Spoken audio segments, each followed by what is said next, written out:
was awarded the Plasterers Trophy by the Federation of Plastering and Drywall Contractors, now merged in with the FIS, and in 2013 I think there was, and again in 2014, in recognition of excellence in the art and craft of plastering.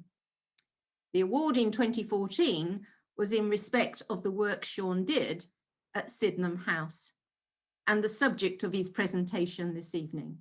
So Sean, a warm plasterer's welcome, and we look forward to your presentation this evening. Thank you. Thank you very much, Master. I now believe I have to switch over to the slides by sharing screen. Double click. Start from the beginning. Can everybody see the slides? Perfect, John. Yes. Excellent. Thank you very much. Thank you for that wonderful introduction, Master. I do have a passion for my craft, our trade. I have been, it will be 40 years in May, 2 months' time, since I left school and started plasterwork. It's the only job I've ever done. The first 10 years, I learnt my trade with a local firm, not so much traditional building, contemporary plasterwork, new builds, conservation, restoration, extensions, barn conversions. And I do believe it was a very good grounding for me. The last 30 years have been predominantly working on listed and historic buildings. They're wide ranging from small cottages to some quite grand houses, to be honest. I'm very lucky. I do enjoy my job. I do. I absolutely love it. And this evening is showing off a little bit, really. I have, in the last 20 years, put 6 apprentices through college, 2 of which still work for me. Dan's been with me 15 years. Dominic's been with me 17 years. And we had an apprentice start with us in October. He'll be starting college in this coming September. So hopefully he'll be the 7th one. Not all of them have stayed. Others have gone off and started on their own. And in the last 2 months, I understand that my last apprentice has actually taken on his own apprentice towards plasterwork. So quite proud of that, really, that spreading the word, as it were. Right, this evening I'm talking about Sydenham House. First contacted by the architects after Sydenham House suffered a devastating fire in November 2012. Sydenham House is a Grade 1 listed building, currently owned by Graham Hart, who'd owned it for 10 years before the fire. The fire took out most of the roof and most of the top floor. Unfortunately, from November through till February, we had some of the coldest and wettest winter months. So while the roof was burnt off, the extremes of the weather causes considerable damage to the rest of the property, having no roof. I think it was late February before they could start to put a scaffold over the top. And if you were to ask 3 or 4 plasterers to take on the project, no doubt they'd all come up with their own ways, our own ways, some of them differing, not all of them right, not all of them wrong. We quite often have discussions between ourselves as to how we would approach it, and also at the end of it, what we would do better. The approach with this was with the blessing of English heritage and the conservation officers. And this is Sydenham House now, as we see it. And like I said, as it says on the pictures there, we started in July 14. I shall go to the first slide. This is Sydenham House, as you can see it from the front lawn, after the first half of the scaffold, the roof over the roof, as it were, has come off. So they were well on way on the repairs. Huge scaffold, 128 water butts, each holding 1,000 litres of water, stabilising the scaffold. This is the ceiling, one of the ceilings when we first got to see it. Unfortunately, after the fire, the first company to go in there had they been given instruction, they might not have caused as much damage as they did. These are lengths of 4x2s on T's, driven home hard with sledgehammers, we were told, to make sure they could prop the ceiling up. It caused almost as much damage as the fire itself. The fire taken hold above the back of this and burnt out most of the joists. The ceiling itself, as you can see, in fairly poor condition. And with the joist being burnt out from the back of the ceiling, it was, the plans were put in process. The methodology was written to take the ceiling down. All of these enrichments that you can see running around the edge on the cornice, these were all numbered, cut down, 72 trays taken back to the workshops and cleaned. Underneath the ceiling, you can see the frieze. Some of the enrichments quite beautiful, some of them not so much. The frieze had to come off because unfortunately the damage to the back of the walls meant that it couldn't stay. They had to take them down, re-lathe the walls, and then plastering, which we'll be talking about now. So this is how we saw the ceiling. We went the blessing of the methodology, photographs, mapping, cutting it down in sections, manageable sections, taking profiles of all the run mouldings, and taking the frieze down as well. There was about 9 months delay from cutting the ceiling down before we went back. In that time, we took the enrichments back to the workshops. These are the two, there's only two patterns or two enrichments on the ceiling, which is these two. These you can see are the enrichments coming off of the frieze. So we took them back, cleaned them up, made silicone molds. Here's one I prepared earlier, quite a size, as you can see, and started casting for any of the enrichments that we couldn't put back. There's the rest of the silicone molds, each one for a different enrichment from the frieze or the ceiling. We started on site in July 2014. And as you can see, we've fixed laths across this ceiling. This ceiling, if everyone can see my mouse, this is over the landing at the top of the staircase. Then we have a downstand beam, and then this ceiling is actually out over the staircase. So it's two sister ceilings, effectively, with a downstand beam. The second ceiling never had a frieze around it. It's only the first ceiling up on the staircase. These laths are oak, riven oak, which means split by hand.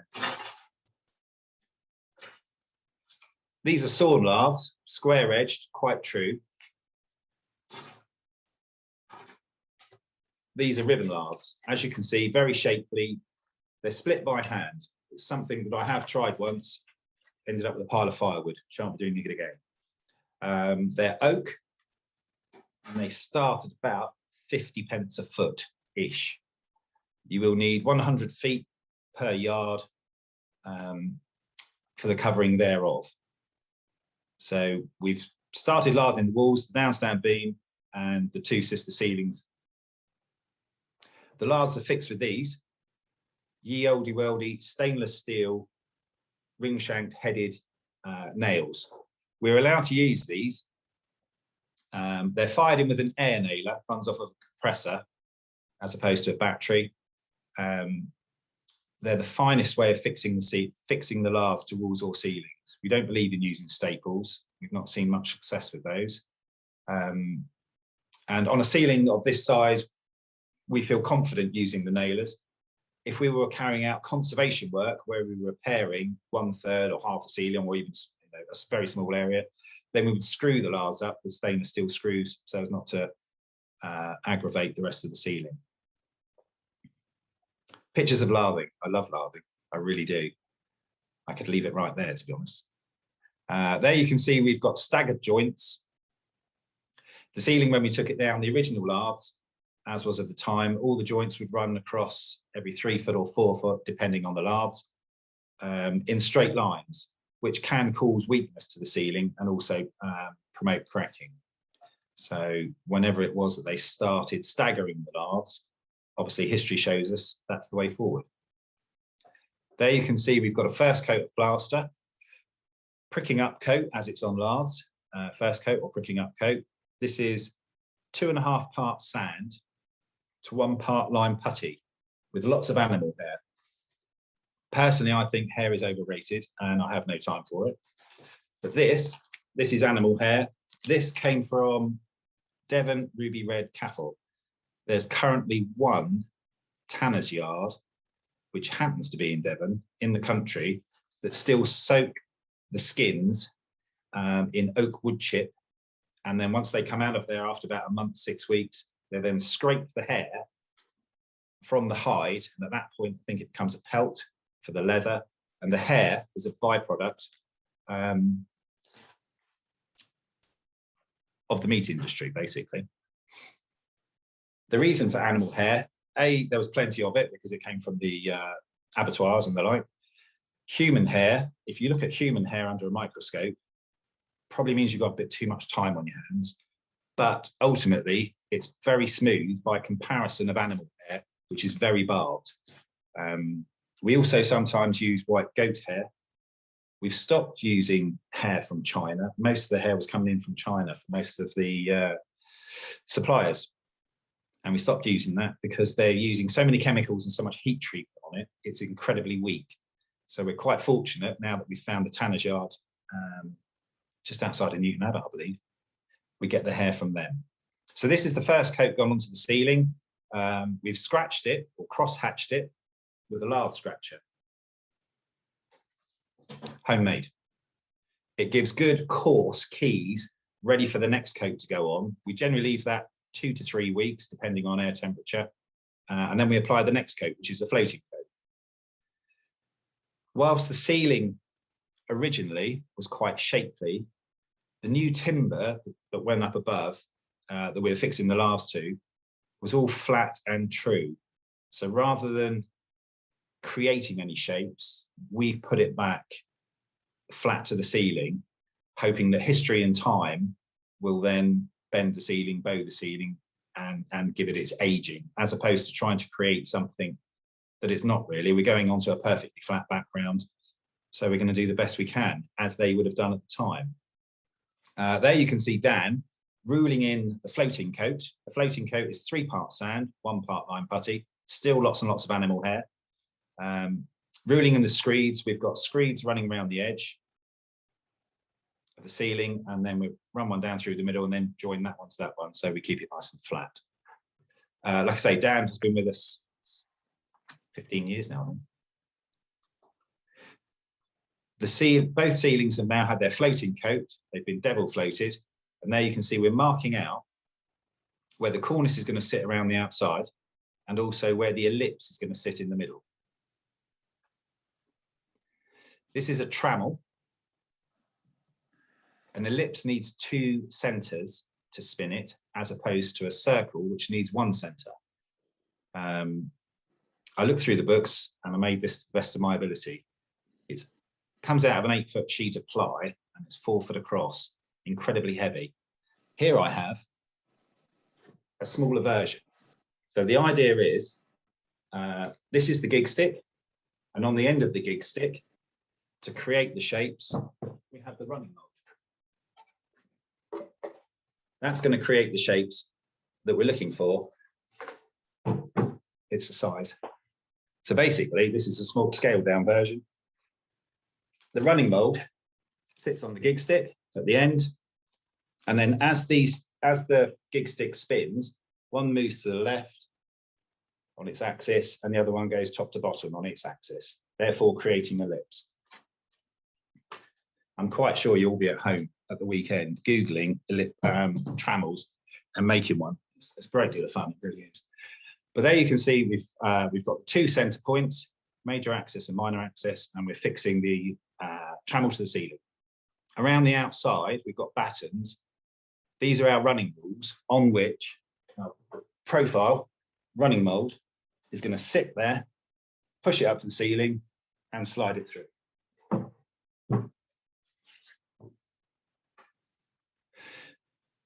On the outside, we've got On the cornice, we've got Scotch brackets. When we deconstructed the ceiling, this is how it's constructed, exactly the same way. Scotch brackets were sat on top of the floating coats. And the reason for being Scotch brackets, they form the bulk of the shape.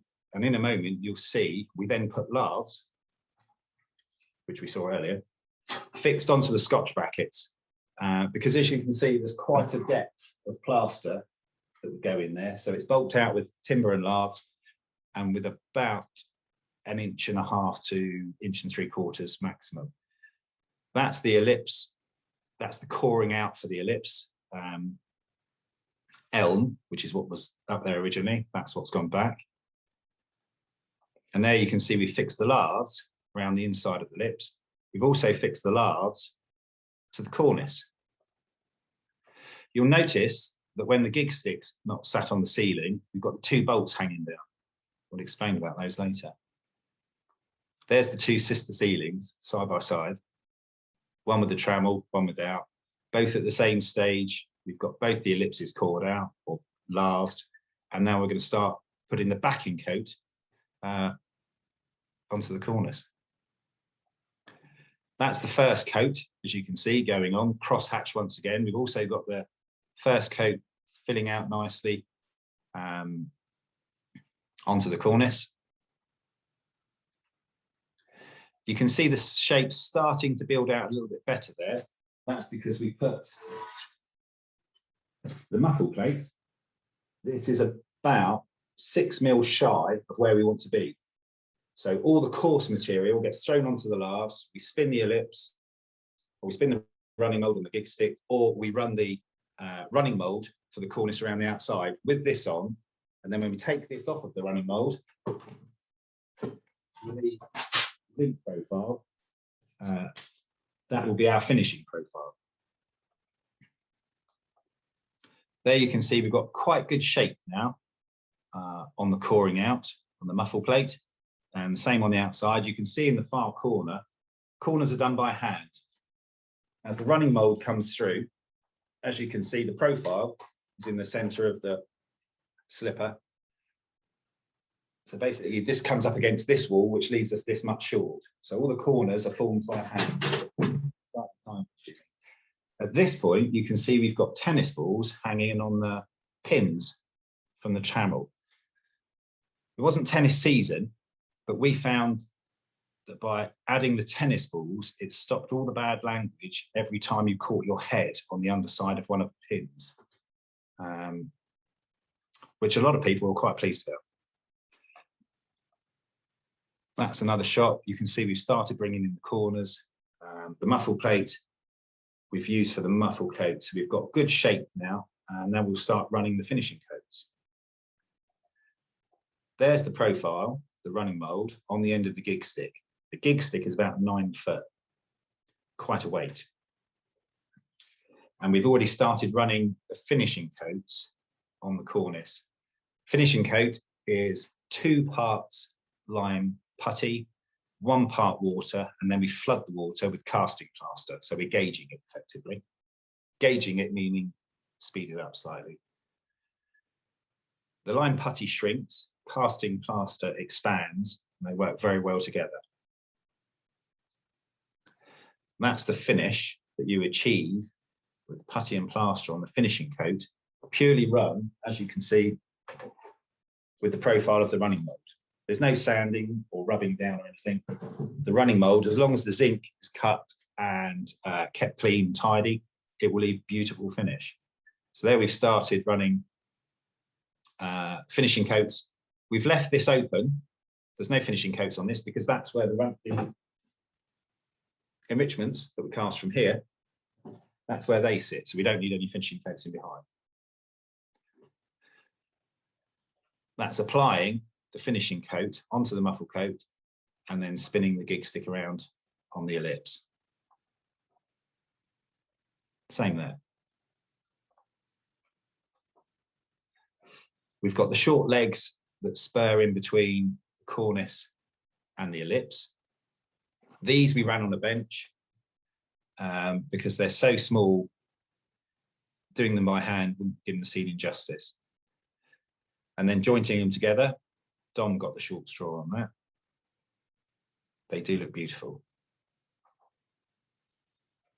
Once again, formed by hand. There you can see we've started putting the enrichments around the inside of the ellipse. There are 96 pieces. There were 96 pieces came out, 96 pieces went back. They hadn't tried to create the shape of the ellipse with the enrichments. They literally snapped them, put them up, and then we make them good by hand, all the joints. There you can see we've pretty much got the outside on the cornice, and still working away. All of these leaves, branches and stems all get made good by hand. Very time consuming, as you can see Dominic doing there. There it is, coming together, slightly filling in, working our way around. This is Henry Orton and Dan posing, basically, is what they're doing there. Never leave the camera unattended while you go for a cup of coffee. That's the only one we could show out of those. There you can see various tools. The small tool that Henry's using there, plasterer small tools come in various shapes and sizes. That's quite a large plasterer small tool, trowel and square. That's quite a fine plasterer small tool. One of my hobbies is collecting plastering trowels and small tools. 86 small tools, mostly Tyzac, dating from the 40s onwards, and over 300 plastering trowels. Although this is quite a fine one, a recent purchase. It's my hobby, passion. I can't stop it really. So there we are. The enrichments are bedded in nicely, and all the small tool work, the jointing in, carried on. There you can see we've run the small moulding across the bottom and then bedded in the enrichments for the cornice. When the cornice came down, we managed to get 85% of, sorry, not the cornice, the frieze. We managed to get 85% of the enrichments we took down back up onto the wall. And on the ceiling, I think we managed about 65%, which we were able to put the straight ones mostly around the outside, but all the central ones, they were broken and broken and broken. Not a lot we could do with them really. There you can see the two ceilings. We also carried out the earth plastering on the staircase. Once again, this is in the hallway. This wall where I'm standing now, the scaffold, is on the staircase. You can pick out quite easily the older enrichments as you go around. After we'd finished the small detailed work, the ceiling themselves were finished with 2 parts putty, 1 part very, very fine sand, matching the original, and troweled to a very smooth, tight finish.